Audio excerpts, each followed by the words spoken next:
नमस्कार। दूरदर्शन राजस्थान के खास कार्यक्रम सपनों की उड़ान में आप सभी दर्शकों का हार्दिक अभिनंदन और स्वागत है। मैं हूं आपके साथ अर्पिता माथुर। हर बार की तरह इस बार भी हम एक ऐसा विषय लेके आए हैं हमारे युवा साथियों के लिए जो बेहद ही खास है। हर बार हम ये कोशिश करते हैं कि हमारे जो युवा साथी हैं उनके करियर से रिलेटेड जो भी सवाल है उनको चुनौतियों का सामना करने की ताकत दें, उनके हौसलों को उड़ान दे सकें, उनके सपनों को पंख दे सकें, ताकि वो अपने जीवन में बेहद ही अच्छा काम करें और अपनी एक नई पहचान बना सकें। लेकिन आज का विषय बेहद ही खास है। आज जो हमारा विषय है वो है सशक्त महिलाएं, सशक्त समाज, यानी नारी शक्ति को समर्पित आज का विषय है। अगर सशक्त महिलाएं हमारी बेहतरीन काम करेंगी तो राष्ट्र का निर्माण बेहतर तरीके से होगा, वो राष्ट्र, वो समाज सशक्त होगा। तभी तो कहते हैं कि छू ले ऊंचाई तू, छू ले हर ऊंचाई तू, किसने तुझको रोका है। कल की कोई और बात थी और जो अब है वो आज है और आज ही एक मौका है। तो आज हम जो है चर्चा करेंगे नारी शक्ति से समर्पित आज के विषय पर, यानी सशक्त महिलाएं सशक्त समाज पर। और आज के विषय पर बात करने के लिए हमारे साथ दो बेहद ही अहम शख्सियत उपस्थित है हमारे दूरदर्शन स्टूडियो में। हम उनसे आपका परिचय करवाएंगे, लेकिन आपको बता दें क्योंकि नारी अपने आप में एक शक्ति है। अगर वो अपनी शक्ति को पहचान लेती है तो अपने बंदिशों को, समाज की बंदिशों को तोड़कर अलग मुकाम हासिल कर सकती है। ऐसा ही मुकाम हासिल किया है हमारी आज की दो शख्सियत गेस्ट ने। हम उनसे रूबरू आपको करवाते हैं। हमारे साथ है अनु कर्णावत जी। बहुत बहुत स्वागत है आपका। अनु कर्णावत जी वैसे तो कोई पहचान की मोहताज नहीं है, मशरूम लेडी ऑफ राजस्थान उनको कहा जाता है। साथ ही हमारे साथ है डॉक्टर तनुश्री सिंह। वो खुद भी सफल महिला कृषि उद्यमी है, दोनों ही सफल महिला कृषि उद्यमी है। इनके बारे में हम आपको बताएंगे, लेकिन हम चाहते हैं कि अनु कर्णावत जी की जो यात्रा है और तनुश्री जी की जो यात्रा है उनको आप देखें किस तरीके से एक प्रेरणादायक उनकी यात्रा रही है, एक सफल उनकी कहानी रही है। हम आपको दिखाएंगे कुछ झलकियां उनकी, पहले आप उन पर नजर डालिए। आज हम आपको एक ऐसी ही प्रगतिशील महिला किसान की सफलता की कहानी से रूबरू करवाने जा रहे हैं जिनका नाम है अनु कर्णावत।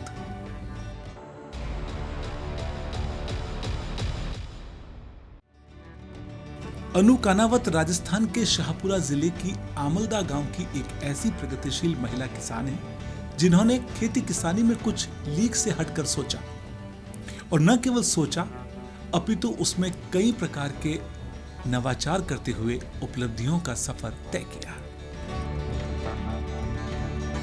ये वो छोटा सा गांव है जो अपनी ऐतिहासिकता के साथ और अपने प्राकृतिक सौंदर्य के साथ पूरे जिले में अपना एक अहम स्थान रखता है। इस गांव से निकलकर अनु कर्णावत ने आज वो मुकाम हासिल किया जिसकी सराहना आज पूरे देश में की जा रही है।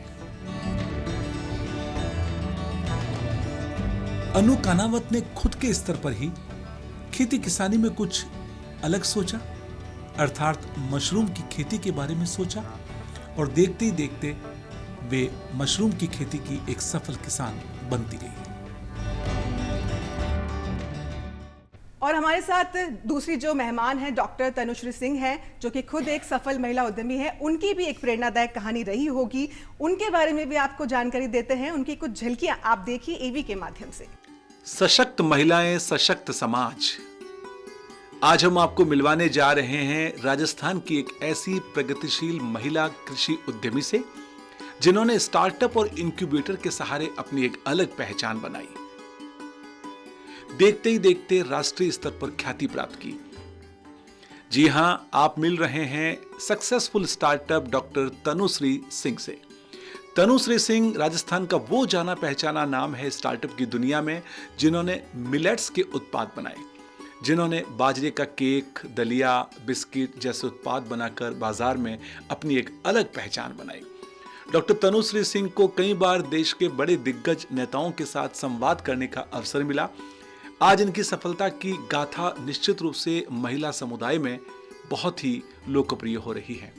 आज राजस्थान ही नहीं, देश की कई अन्य महिलाएं भी डॉक्टर तनुश्री सिंह से प्रभावित हो रही हैं, प्रेरित हो रही हैं। आज तनुश्री सिंह की सफलता की कहानी को देखकर समाज की अन्य महिलाएं भी प्रेरित हो रही हैं और स्वरोजगार से आगे बढ़ रही हैं और रच रही हैं नया इतिहास। डॉक्टर तनुश्री सिंह आज समाज की एक अनुकरणीय मिसाल है, महिला सशक्तिकरण की एक अनूठी पहचान है और बहुत आगे बढ़ते हुए राजस्थान का नाम गौरव कर रही हैं, राजस्थान का नाम ऊंचा कर रही हैं। और हमारे साथ दूरदर्शन स्टूडियो में बेहद ही खास दर्शक उपस्थित हैं इस वक्त, आपका उनसे भी परिचय करवा देते हैं। हमारे साथ इस वक्त उपस्थित हैं केंद्र अध्यक्ष सतीश देपाल जी, एक बार जोरदार तालियों से स्वागत करेंगे उनका। और हमारे साथ हैं सहायक निदेशक कार्यक्रम सुरेश मीणा जी और राकेश जैन जी, और एक बार जोरदार तालियों से स्वागत कीजिए उन सभी का। और हमारे साथ कुछ दर्शक भी उपस्थित हैं और साथ ही हमारे साथ कुछ स्टूडेंट भी उपस्थित हैं। और साथ ही आपको बता दें हमारे बीच स्टूडियो में बेहद ही विशिष्ट मेहमान भी उपस्थित हैं। अजमेर की रूपचंद जी हैं जो कि ICAR innovative farmer national awardee हैं। एक बार जोरदार तालियों से उनका भी स्वागत करेंगे जी। तो कार्यक्रम की हम शुरुआत करते हैं क्योंकि महिला शक्ति आज के समय में एक बेहतरीन काम कर रही है, बहुत अच्छा काम कर रही है। सशक्त महिलाएं लगातार आगे बढ़ रही हैं और समाज का निर्माण बहुत बेहतर तरीके से कर रही हैं। ऐसे ही जो दो एग्जाम्पल है, दो उदाहरण है हमारे बीच स्टूडियो में उपस्थित हैं, उनसे चर्चा हम शुरुआत करते हैं। सबसे पहले अनु जी, आपसे हमारा सवाल होगा, अगर आपकी जो कहानी है, आपकी एक प्रेरणादायक सफल कहानी है जो हमने देखी है AV के माध्यम से, अगर हम पूछना चाहें आपने जो व्यवसाय चुना, मशरूम का व्यवसाय, कृषि का व्यवसाय, उसके पीछे क्या आपकी वजह रही है और किस तरीके से आपको मोटिवेशन मिला उसके लिए? जी मैम, मेरा नाम अन्नू कनावत है और मैंने जब मशरूम की खेती शुरू की थी तो मेरा ये था कि मैंने पहले शुरू में एग्रीकल्चर मुझे बहुत पसंद था, खेती करना मुझे बहुत पसंद था, बट बीइंग ए गर्ल ये काम करना एक बहुत ही मुश्किल था, मतलब ये बोलना भी मुश्किल था कि मैं खेती करूँगी। तो मैंने एजुकेशन ही BSc एग्रीकल्चर किया, फिर MBA किया। उसके बाद मुझे एक ऐसा प्लेटफॉर्म चाहिए था जहाँ मैं महिलाओं को देखती थी राजस्थान में, तो महिलाएं काम करने में बहुत एक्सपर्ट होती है, शुरू से ही बाई बर्थ ही बहुत अच्छा काम करती है, बट उनको एक प्लेटफॉर्म नहीं मिल पाता, कहीं ना कहीं अपने समाज की वजह से या फिर कोई ऐसा क्राइटेरिया होता है। तो मैं देखती थी कि मैं ऐसा कुछ काम करूं जिससे मैं महिलाओं को साथ लेके और उनके एक रोज़गार का साधन भी बना पाऊं और मैं खुद भी नौकरी ना करके सशक्त हो पाऊं और महिलाओं को साथ जोड़ पाऊं। तो काफ़ी रिसर्च के बाद मुझे समझ में आया कि मशरूम एक ऐसा फील्ड है जो न्यूट्रिशन महिलाओं के लिए तो काफ़ी अच्छा होता ही है, न्यूट्रिशन वैल्यू इसमें काफ़ी अच्छी होती है, उसके साथ साथ महिलाएं घर पे ही वो खेती कर सकती है, उनको कहीं बाहर जाने की आवश्यकता नहीं है, क्योंकि बहुत बार ऐसी समाज के दायरे आ जाते हैं कि महिलाओं को बाहर नहीं जाने दिया जाता। तो उन महिलाओं के लिए मैंने मशरूम चुना और बहुत सारी महिलाएं अब घर पे रहकर मशरूम कर रही है और हम उनको खरीद के प्रोडक्ट बना के हम मार्केट उपलब्ध कराते हैं। और धीरे धीरे जब महिलाएं ऐसे काम करने लगती है तो वो खुद भी बाहर निकलना शुरुआत हो जाती है और फिर समाज उनको भी एक्सेप्ट कर पाता है। तो बस मेरा एक सिंपल सा छोटा सा एक सपना था कि मैं महिलाओं के साथ आगे बढ़ूं और मुझे राजस्थान में जो पानी की जो कमी है वो एक कमी, बहुत बड़ी कमी है, क्योंकि आने वाले टाइम में धीरे धीरे पानी कम होता जा रहा है। तो मशरूम ही एक ऐसा प्रोडक्ट है जो बहुत ही कम पानी में उपज अच्छी देता है और बहुत ही कम पानी में अच्छा न्यूट्रिशन देता है। तो मशरूम की खेती इसीलिए मुझे लगा कि मुझे मशरूम करनी चाहिए। आपको मशरूम लेडी ऑफ राजस्थान भी कहा जाता है और अपने सपने को बहुत बेहतरीन तरीके से आपने साकार किया है। तनुश्री, आपसे बात करना चाहेंगे क्योंकि जिस चीज़ से जो आज की जनरेशन है वो दूर भागती है, जैसे बाजरा हुआ, रागी हुई, ज्वार हुआ, तो उसी को लेकर आपने प्रोडक्ट शुरू किए हैं, फूड प्रोडक्ट शुरू किए हैं, उसके बारे में हम जानना चाहेंगे। आपकी शुरुआत कहाँ से हुई? तो मेरी शुरुआत हुई जब मैं PhD कर रही थी। उस समय लेबोरेटरी में कंप्यूटर पे 17-18 घंटे हमें काम करना पड़ता था और मेरी जो पूरी दिनचर्या थी, पूरे दिन का खान पान, वो सब कुछ बाहर के खाने पीने पे डिपेंडेंट था, सारा पैकेज्ड फूड। और क्योंकि हम न्यूट्रिशन साइंस पढ़ रहे थे तो यही कोशिश करते थे कि कुछ ऐसा खाना मिल जाए जिससे कि आने वाले समय में मैं बीमार ना पड़ूं, डायबिटीज़ ना हो। और घर में सब जगह जितने भी लोग 45 साल से ऊपर हैं वो सब डायबिटिक हो रहे थे। और इसी खोज में कई बार अपने दोस्तों को फ़ोन करके मैं बोलती थी कि कुछ मतलब तुम लोग को कुछ ट्राई करना चाहिए। और बाजरा मेरा पसंदीदा ग्रेन है, क्योंकि मेरी मास्टर्स की रिसर्च है वो भी बाजरा पे हुई थी। और करते करते शायद एक दोस्त ने यहाँ राजस्थान में iStart से वो उनकी मुलाकात हुई और हमने एक छोटे से अपार्टमेंट में केक बनाना शुरू किया बाजरा का। लोगों को पसंद आ गया, फिर हमने कुकीज़ बनाई और इसी तरह से ये शुरुआत हो गई।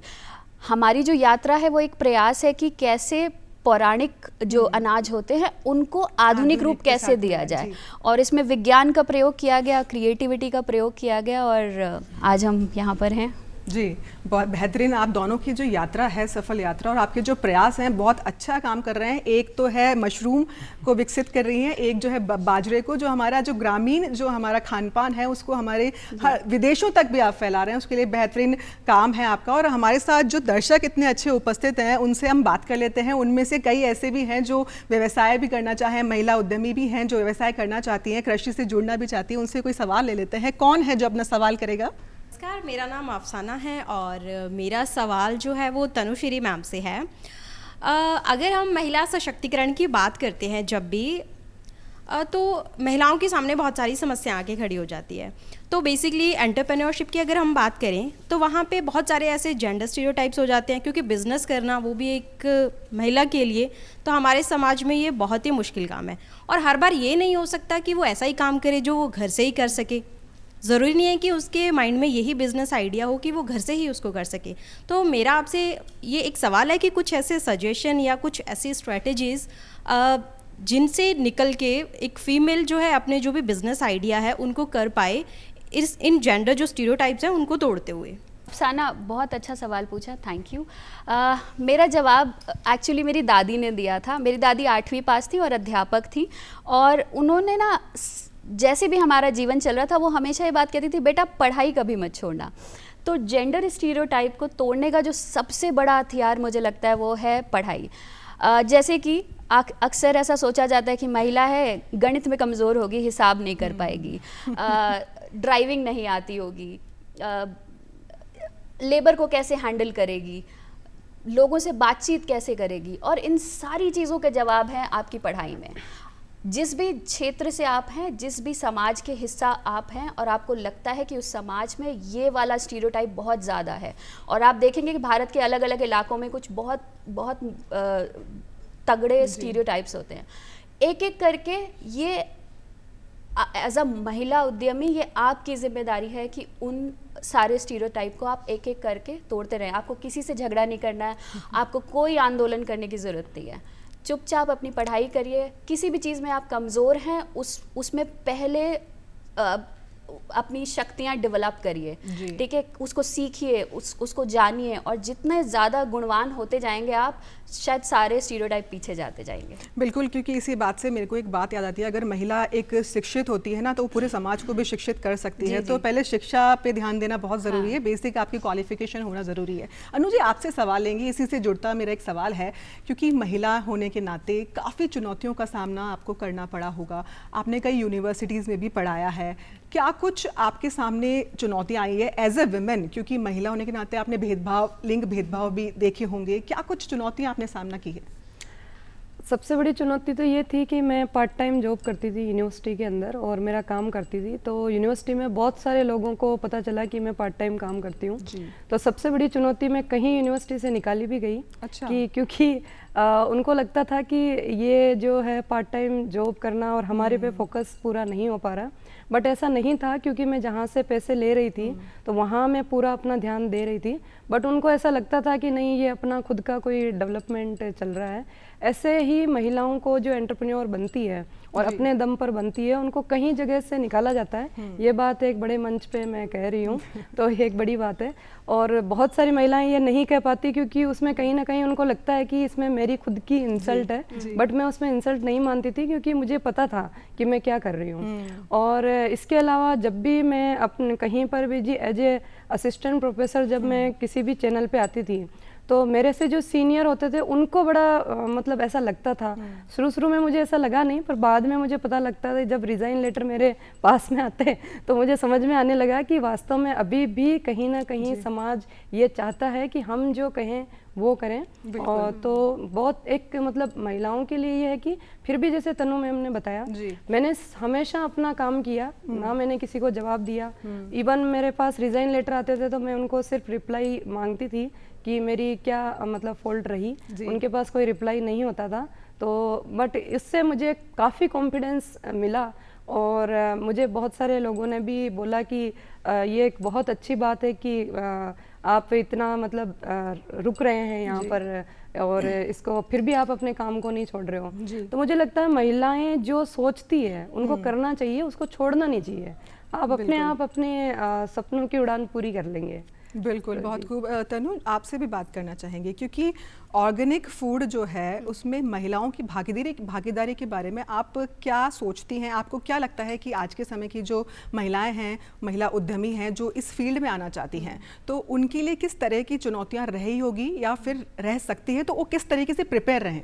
जी, तो सबसे पहले यहाँ से शुरुआत करूँगी कि महिलाओं को ना भगवान ने एक पावर दिया है कि उनको वो कहते हैं ना नरिश वही कर पाती हैं। तो ऑर्गेनिक खाना किसी के लिए क्या चीज़ सही है और उसको कितने सही तरह से प्रेजेंट करना है, ये मुझे लगता है ये उनकी इन्नेट पावर होती है। आई एम श्योर पुरुषों में भी कुछ इन्नेट पावर्स होती होंगी, बट फिलहाल हम इस बारे में बात कर लेते हैं। जहाँ तक बात है कि कैसे महिला इस जो ये मुहिम है ऑर्गेनिक फूड की कि हम अच्छा खाना खाएं और हमारे देश से हष्ट-पुष्ट लोग, अच्छे स्वस्थ लोग, हम डायबिटिक कैपिटल नहीं होना चाहते हैं विश्व की, तो इसमें महिलाओं का जो रोल है बहुत इम्पॉर्टेंट हो जाता है। पहली चीज़ ये कि वो बहुत अच्छे से समझती हैं ना सिर्फ भोजन को, वो उस भोजन को और बेहतर कैसे बनाया जा सकता है, वो इस चीज़ को बहुत अच्छे से समझती हैं। सेकेंडली, जब जैसे आपने सुना होगा कि खेती में ज़्यादा काम महिलाएं कर रही हैं, बट किसान का जो वर्ग है वो पुरुषों को दे दिया जाता है। तो मुझे लगता है ये समय आ गया है कि वो थोड़ा और आगे बढ़ें, थोड़ा और सामने की ओर आएं और थोड़ी डिसीजन मेकिंग, थोड़ा और पढ़ाई लिखाई साथ में कमाई वो शुरू करें। बहुत खूब, बेहतरीन तरीके से आपने इसको एक्सप्लेन किया है। लेकिन मुझे लगता है कि अगर सपोर्ट हो, समाज का भी सपोर्ट होता है, परिवार का सपोर्ट बहुत ज़रूरी होता है महिलाओं के लिए भागीदारी में आगे बढ़ने के लिए।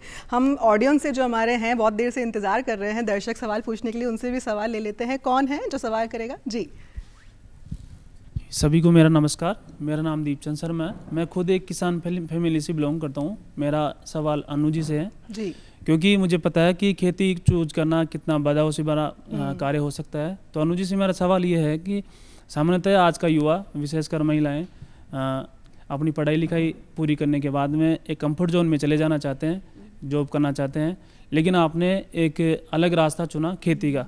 और खेती में भी आपने मशरूम, जिसको एक खतरनाक कह दे तो कोई अतिशोक्तिपूर्ण प्रश्न नहीं होगा। तो मशरूम खेती शुरू करने के बाद में क्या आज आप एक सफल उद्यमी है, तो आप किस तरह से आपको एक बार में ही सफलता मिल गई या किन तरह की बाधाओं का आपको सामना करना पड़ा? दीपचंद जी ने बहुत ही अच्छा सवाल पूछा, क्योंकि और सबसे बड़ी बात है मैम, क्योंकि एक पुरुष होने के बावजूद महिला के लिए इतना अच्छा सवाल पूछा है उन्होंने, तो ये तो बहुत अच्छी बात है। विशेष धन्यवाद आपको। मशरूम वास्तव में बहुत ही थोड़ा सा टिपिकल था राजस्थान के लिए, और सभी ये मानते थे कि राजस्थान में मशरूम हो ही नहीं सकता जब तक कि मैंने मशरूम शुरुआत नहीं की। मशरूम की बहुत सारी प्रजातियां होती है, जैसा कि मैंने आपको बताया, मैंने MBA भी किया और बहुत सारा रिसर्च भी किया। तो उसके अकॉर्डिंग मैंने एक ऐसा मशरूम चूज किया जिसको बोलते हैं ऑयस्टर मशरूम। ऑयस्टर मशरूम आप 45 दिन के अंदर किसी भी घर के अंदर आप कंप्लीट कर सकते हैं। उसमें ऐसी की ज़रूरत आपको होती नहीं है और बहुत ही इजी तरीके से आप मशरूम कर सकते हैं। हालांकि मुझे बहुत सारी परेशानियां उठानी पड़ी, क्योंकि मशरूम यहाँ राजस्थान में कोई जानता नहीं था, मुझे बाहर से सीखना पड़ा बहुत कुछ। यहाँ पर लाके कई बार मैं फेल भी हुई अपने एक्सपेरिमेंट में, बट मैं फिर ज़्यादा मतलब 4-5 बार फेल होने के बाद मैं उसमें अपना सफल एक प्रोडक्शन दे पाई मशरूम के अंदर। तो ऑयस्टर मशरूम की अगर अपन बात करें तो शुगर के लिए, और बहुत सारी ऐसी चीज़ें हैं, फाइबर उसमें बहुत ज़्यादा होता है। और आयुर्वेदा अब तो हमने मेडिसिन भी उसको साबित कर दिया है। राजस्थान के अंदर पहला मैंने ही मशरूम को मेडिसिन के अंदर लेके आई हूँ। तो अब एक बहुत ही इजी सिस्टम हो गया है राजस्थान में भी। जो महिलाएं अब जो काम करना चाहती हैं उनके लिए बहुत सिंपल सा प्रोसेस है। आप केवल एक दिन आके मशरूम सीखें और दूसरे दिन आप आराम से अपना प्रोडक्शन ले सकते हैं। तो ये बहुत ही अब इजी मेथड बना दिया है। ये मेरी 7 साल की जो मेहनत है वो अब एक दिन के अंदर क्लियर हो जाती है। मतलब आप महिला उद्यमी हैं, और जो हमारी ग्रामीण महिलाएं या शहरी महिलाएं जो आपको देख रही हैं उनके लिए एक बेहतरीन उदाहरण है। वो कंफर्ट जोन से बाहर निकल के भी अपने लिए कुछ कर सकती हैं, अपने परिवार के लिए भी कर सकती हैं। हमारे दर्शक जो हैं उनसे एक और सवाल हम ले लेते हैं। कौन है सवाल करेगा जो? जी। Hello everyone, myself Meenakshi Gaur and I am a law student. My question is to Tanu ma'am. Ma'am, what were the most common challenges and stereotypes that you faced while being a female entrepreneur and how did you address to them? Sure. There are many, बहुत सारे challenge रहते हैं, और क्योंकि इस पे इतनी बात होती है तो अक्सर लोगों को लगता है कि हम शिकायत तो नहीं कर रहे हैं, बट अगर बात नहीं करेंगे तो बाहर उसको सॉल्व कैसे करेंगे। तो कुछ जो मुझे याद हैं चैलेंजेस मैं वो बता देती हूँ। पहला चैलेंज शुरू हुआ था जब हम वेंडर ढूंढते हैं। जैसे कि जब आपको बिस्किट बेचना है तो आपको बॉक्स चाहिए, आपको लेबल छपवाने हैं, आपको कुछ केजी में बटर घी खरीदना है, और ये जो डिस्ट्रीब्यूटर वेंडर होते हैं वो अक्सर पुरुष होते हैं। और मुझे याद है जब हम शुरू में कॉल किया करते थे तो मुझे कई लोगों ने ऐसे झिड़क दिया कि मैडम कोई आदमी नहीं है क्या, आपसे क्या बात करूं? अरे मैडम यहाँ आपको विज़िट करना है, आप किसी लड़के को भेजो, आप क्या बात करोगे। सेकेंड चैलेंज जो मुझे बहुत स्ट्रांगली याद है वो है बैंक से।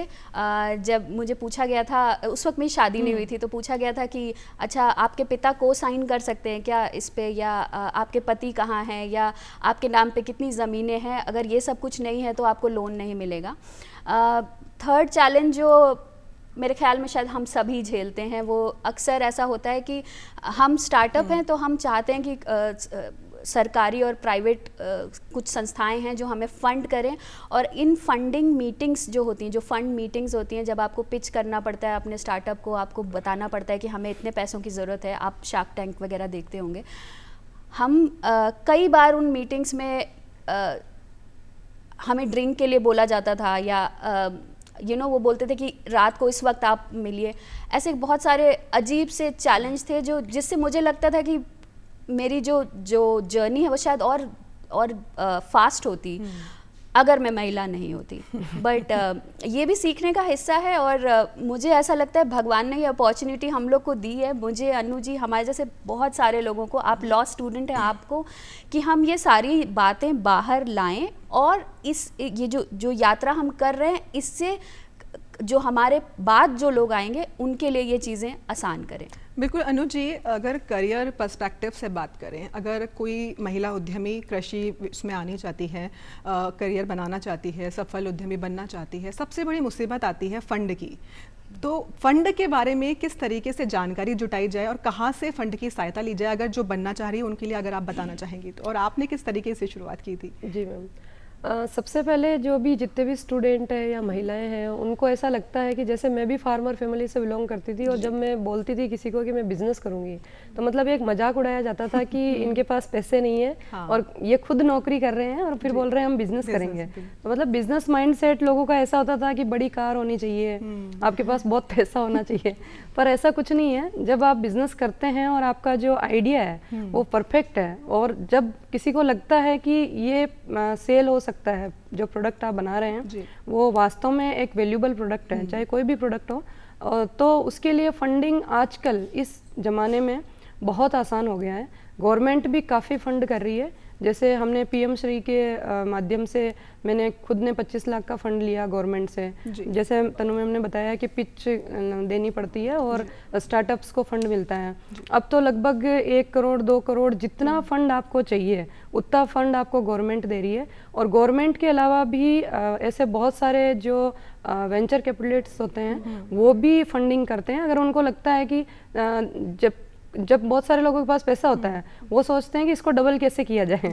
तो एग्रीकल्चर एक ऐसा फील्ड है जिसके अंदर आप आराम से फंड लगा सकते हैं और अपना सेफ जोन के अंदर इनकम जनरेट कर सकते हैं। तो ऐसे कई लोग हैं जो महिलाओं को फंड देने के लिए तैयार है, बट उससे पहले उनको 2-3 साल अपने बेसिस पे छोटे छोटे स्तर पर अपना प्रोडक्ट सेल करना चाहिए, ताकि मार्केट का उनको नॉलेज हो जाए और मार्केट में घूमने पर उन लोगों का भी पता चल जाए जिनसे वो फंड ले रहे हैं। राजस्थान सरकार की तरफ से भी लगातार कई योजनाएं चलाई जा रही है, मुद्रा योजना है या बहुत सारी योजनाएं हैं जो फंड देती है महिला उद्यमियों को जो बनना चाह रही है, तो बेहतरीन प्रयास भी राजस्थान सरकार की तरफ से किए जा रहे हैं। हमारे साथ दर्शकों को बता दें, हमारे जो दर्शक दीर्घा है उसमें एक बेहतरीन मेहमान, विशिष्ट मेहमान उपस्थित हैं। हमारे साथ हैं अजमेर के रूपचंद जी, जिन्हें ICAR innovative farmer national award से सम्मानित किया गया हाल ही में दिल्ली में।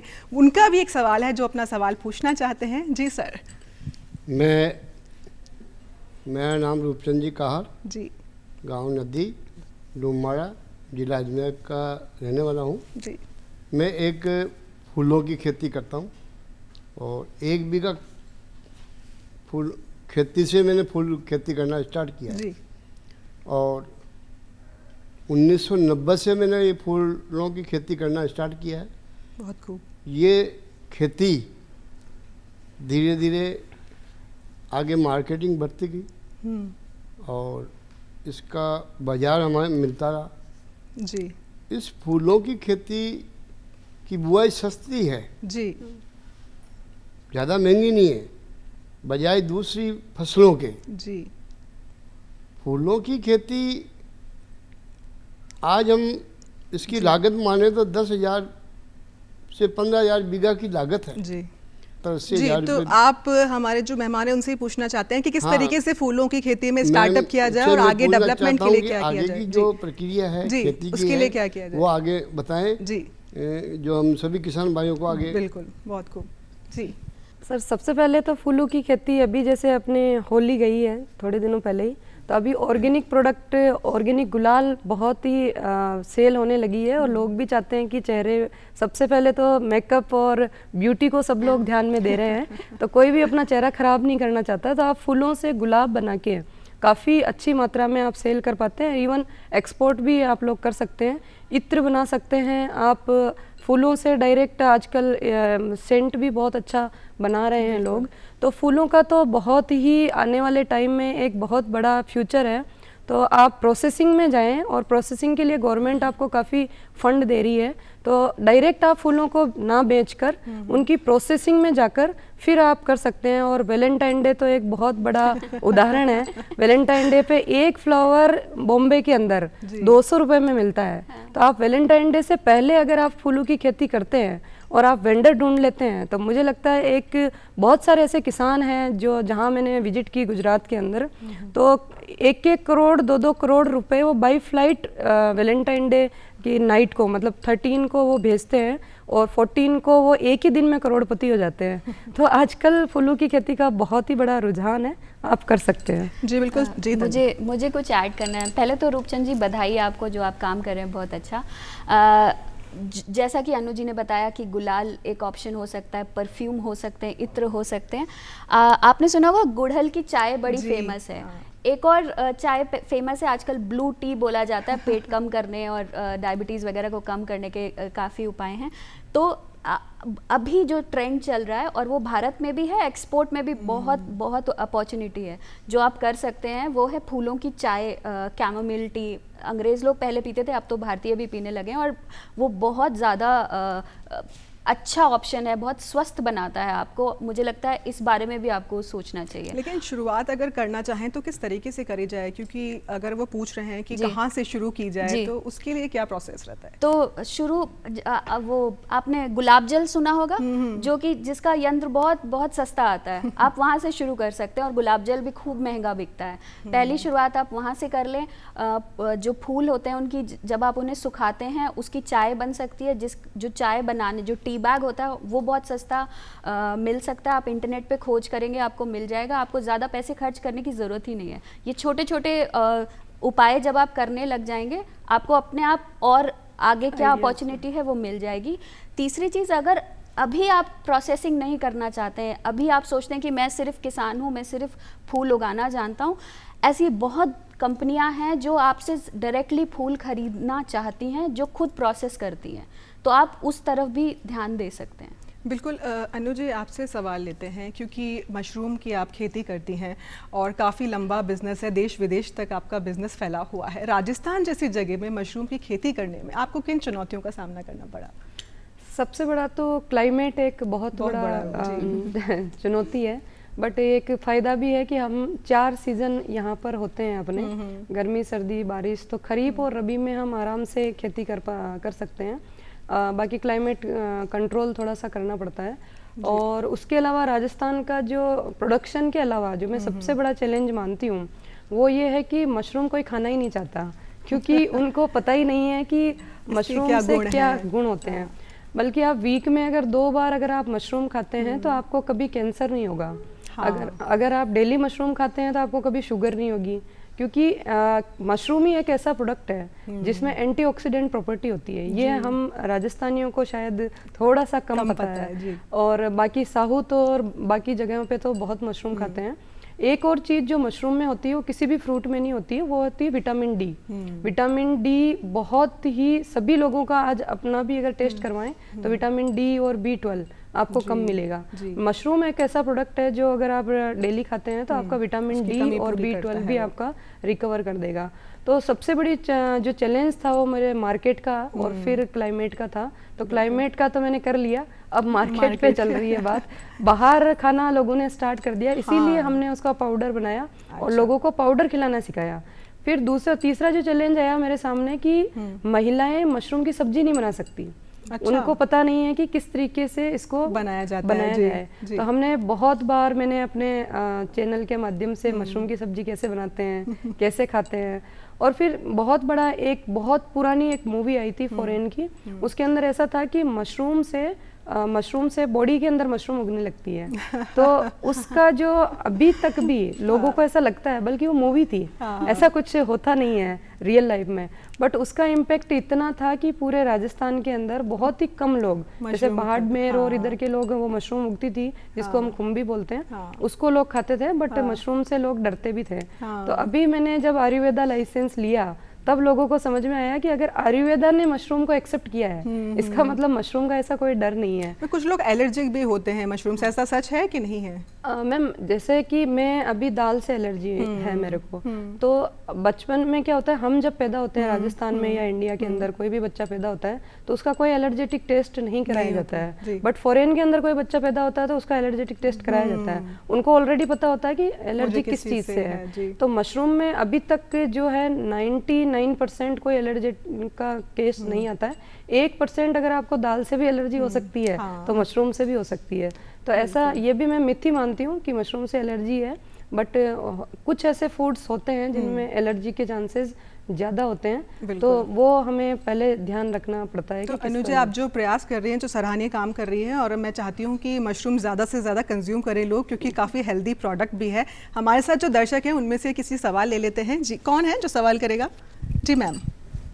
नमस्कार, मेरा नाम पुष्पा राठौड़ है और मेरा सवाल अनु जी से है कि अनु जी, जो महिलाएं अभी अपना नया स्टार्टअप शुरू करना चाहती हैं और जिन्होंने अभी अपना काम नया शुरू किया है, उन महिला उद्यमियों के अपने लिए क्या काबिलियत या योग्यताएं विकसित करनी चाहिए ताकि वो अपने काम को आगे ले जा सकें? धन्यवाद। धन्यवाद पुष्पा मैम, आपने बहुत ही अच्छा सवाल पूछा। क्योंकि महिलाएं जब एंटरप्रेन्योर बनती है तो जैसे मैडम ने भी बताया, तनु मैम ने भी, कि बहुत सारे चैलेंजेस आते हैं। तो उन चैलेंजेस के लिए हमेशा आप रेडी रहें। रिस्क बेयरिंग एबिलिटी आप में होनी चाहिए कि आपको ऐसा नहीं लगना चाहिए कि अगर मैं फेल हो गई तो समाज क्या कहेगा, क्योंकि समाज तो वैसे भी कह ही रहा है, तो उसके लिए आप तैयार रहे। दूसरी चीज़ ये कि जैसा कि तनु मैम ने बताया कि कभी कभी आप जब बाहर निकलेंगे तो बहुत सारे ऐसे कॉल्स आते हैं कि मीटिंग आपकी नाइट में होगी या इस होटल में होगी, तो उन चीज़ों को आप ना करना सीखें।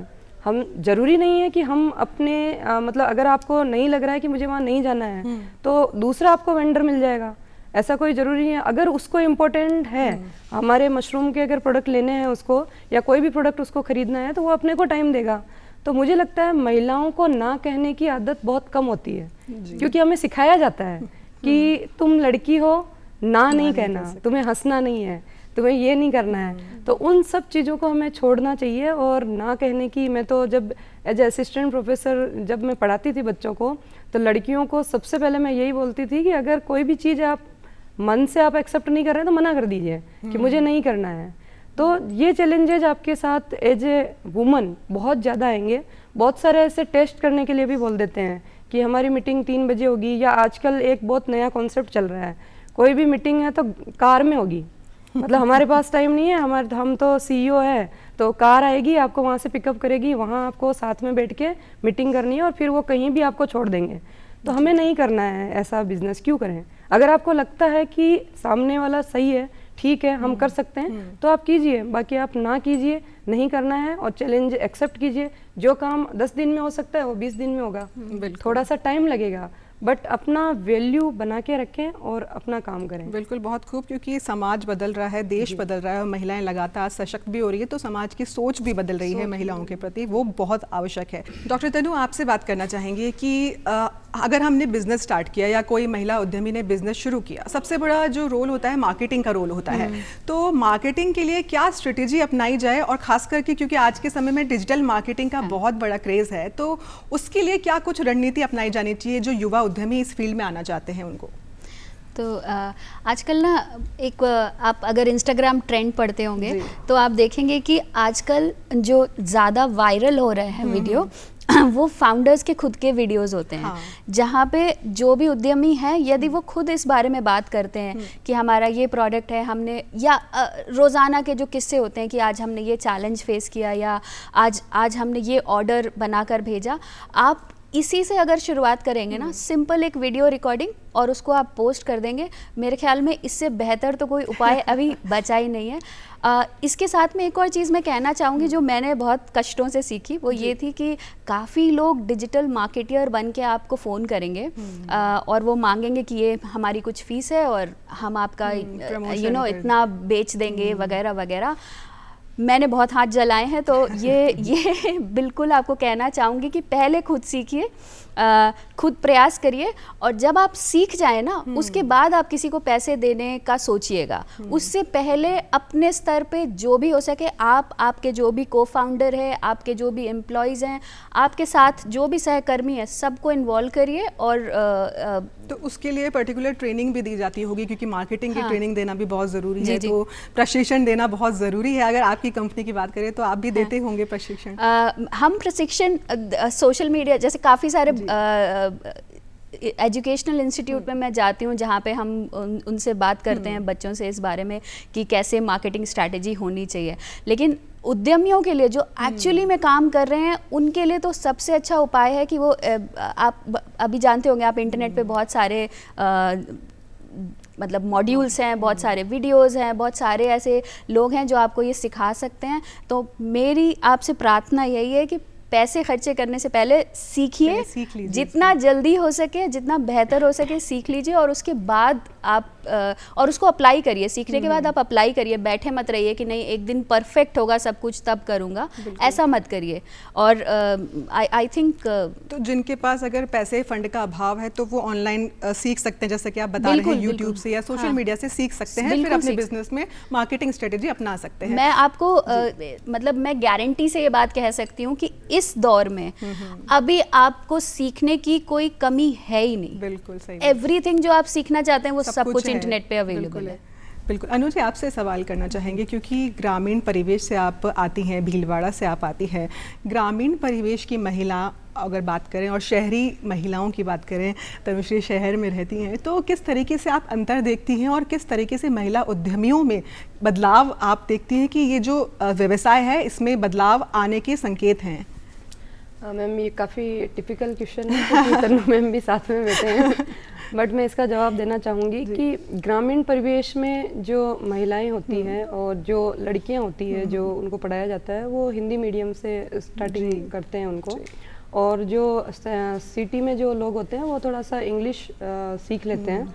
तो अब ये एक बहुत बड़ा मतलब लड़कियों में एक बहुत बड़ा डर है कि हमें इंग्लिश नहीं आती है तो हम कुछ नहीं कर पाएंगे, या वो एक बहुत बड़ा गैप हो जाता है, दोनों कॉन्फिडेंस लेवल जो है वो कम हो जाता है। बट उसमें ऐसा होता है कि जो लड़कियां या फिर जो बिजनेस वूमन जो काम करती है और धीरे धीरे जब वो बोलना स्टार्ट करते हैं तो उनको जो कॉन्फिडेंस डेवलप होता है वो थोड़ा सा धीरे धीरे डेवलप होता है ग्रामीण परिवेश में। और जो सिटी के अंदर जो वुमेन्स रहती है उनको काफ़ी अच्छा कॉन्फिडेंस होता है। तो वो थोड़ा सा बस यही अंतर है, बाकी महिलाएं तो सब एक जैसी है, सब शक्ति है।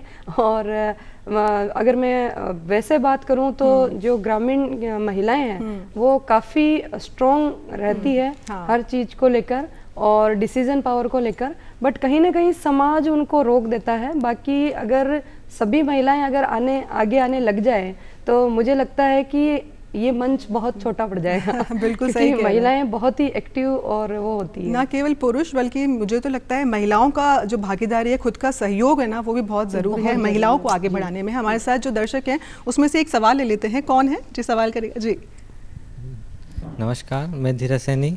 मेरा सवाल अनु मैम से है।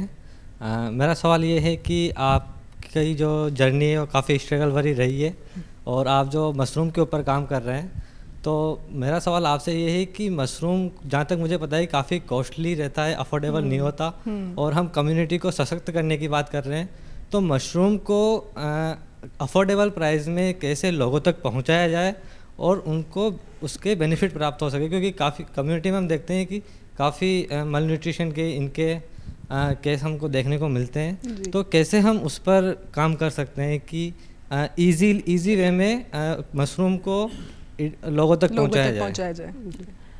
डॉक्टर धीरज, आपका बहुत ही अच्छा सवाल है ये, और ये एक इसीलिए अच्छा सवाल है क्योंकि लोगों को ऐसा लगता है कि मशरूम बहुत कॉस्टली है तो हम उसको हाथ ही नहीं लगाएंगे, मतलब लेना ही नहीं है। अगर हम सब्जी भी खरीदने जाते हैं तो मशरूम देखेंगे ही नहीं, हम कोई स्पेशल डिमांड होगी तभी हम मशरूम की तरफ देखेंगे। तो ऐसा इसलिए था कि पहले बहुत ही कम मशरूम ग्रोवर थे, बट अब राजस्थान में बहुत ज़्यादा धीरे धीरे डेवलप होते जा रहे हैं, ग्रोवर बढ़ते जा रहे हैं और डिमांड भी बढ़ती जा रही है। और इसका कॉस्ट का ज़्यादा होने का कारण ये था कि बाहर से मशरूम आती थी तो ज़्यादा ट्रांसपोर्ट में वो कॉस्टली हो जाता था। बट जैसे अब हम मशरूम कर रहे हैं, अगर आप देखिए मैं जैसे ग्रामीण महिलाओं को मशरूम करवा रही हूँ तो उनके लिए क्या कॉस्ट है, उनके लिए तो बहुत ही सस्ता एक ऐसा प्रोडक्ट है जो सब्जी से भी सस्ता पड़ेगा उनको। मतलब 1 किलो मशरूम 40 रुपये 50 रुपये में पड़ जाएगा। कोई भी सब्जी 1 किलो 40 रुपये 50 रुपये में नहीं मिल रही है आज की तारीख में। आज सारी सब्जियां लगभग 120 रुपये किलो, 40 रुपये पाव, 30 रुपये पाव से शुरू हो रही है। तो अब ये कॉन्सेप्ट धीरे धीरे कम होता जा रहा है, जो हम उनको बताते जा रहे हैं लोगों को कि मशरूम बहुत इजी है। और मैं तो ये कहती हूँ आप मशरूम खरीदें ना, आप जो ऑयस्टर मशरूम की मैं बात कर रही हूँ अपने घर पे किचन गार्डनिंग करें। आप 4-5 पॉलीथीन लगा लें और अपने घर का जो प्रोडक्ट है वो घर पे ही बना के खाएं। बहुत खूब, आपको 30-40 रुपए में इजी से मिल जाएगा। बहुत खूब। हमारे साथ जो दर्शक है उसमें एक और सवाल हम ले लेते हैं। कौन है जो सवाल करेगा? जी मैम।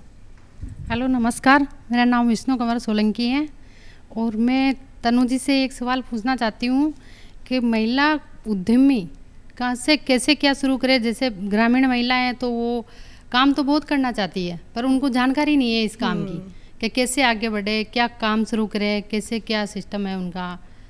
तो इसमें मैं थोड़ा जानकारी लेना चाहती हूँ। मेरे ख्याल से ये एक ओवरऑल टिप भी हो जाएगा जो हमारे महिला दर्शक और जो उद्यमी बनना चाहते हैं, आपको देख रहे हैं, तो उनके लिए संदेश भी जा सकता है किस तरीके से शुरुआत करें, जो ग्रामीण वाली हैं और शहरी वाली हैं उनके लिए भी। जी, तो छोटे टिप्स जो मुझे पता है मैं वो बता सकती हूँ। वो ये है, जैसे सबसे पहले ये जानने की कोशिश करिए कि आप किस में अच्छे हैं। कुछ लोग बुनाई में बहुत अच्छे होते हैं, कुछ लोग जैसे कुछ किसानी में बहुत अच्छे होते हैं, कुछ लोग खाना अच्छा बना लेते हैं, कुछ लोग सिलाई अच्छी कर लेते हैं, वगैरह वगैरह। यदि आप किसी चीज़ में अच्छे हैं और वो काम करते हुए ना आपको थकान नहीं हो रही है, आपने देखा होगा कुछ आर्टिस्ट पेंट करते हैं, वो पूरे पूरे 2-2 दिन तक वो पेंट करते रहते हैं। तो इससे पता चलता है कि ये काम अगर आपको पैसा मिले, कोई रोके, आप कर ले जाओगे। ज़्यादातर जो सफल उद्यमी हुए हैं उनमें ये ट्रेड देखा गया है कि वो ऐसा काम चुने जिससे वो थक नहीं रहे और उन्हें बहुत मज़ा आ रहा है वो काम करने में। तो अगर आप में कोई ऐसा या तो कोई हॉबी है या आप उस हॉबी को डेवलप कर सकते हैं, वहाँ से शुरू करिए करना। और उसके बाद में आप ये देखिए कि जो भी आप काम कर रहे हैं वो उससे आप कितना इनकम, उसकी मार्केट वैल्यू हम बोलते हैं, बिल्कुल। क्या इनकम जनरेट कर सकते हो।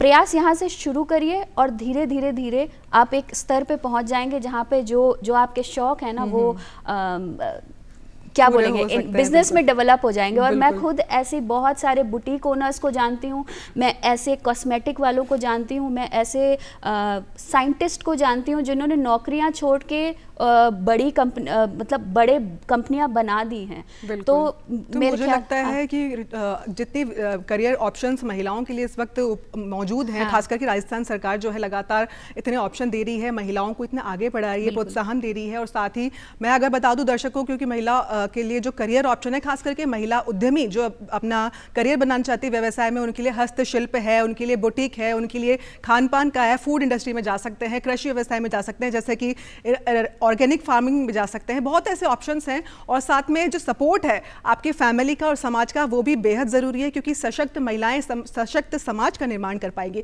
आप दोनों हमारे साथ स्टूडियो में आए, इतनी अच्छी इन्फॉर्मेशन शेयर करी, हमारे महिलाओं को इतने अच्छे तरीके से जागरूक किया, उनको सपोर्ट किया। और साथ ही हमारी शुभकामनाएं हैं आप दोनों के लिए कि आप बेहतरीन काम करें और देश में अपना नाम रोशन के लिए।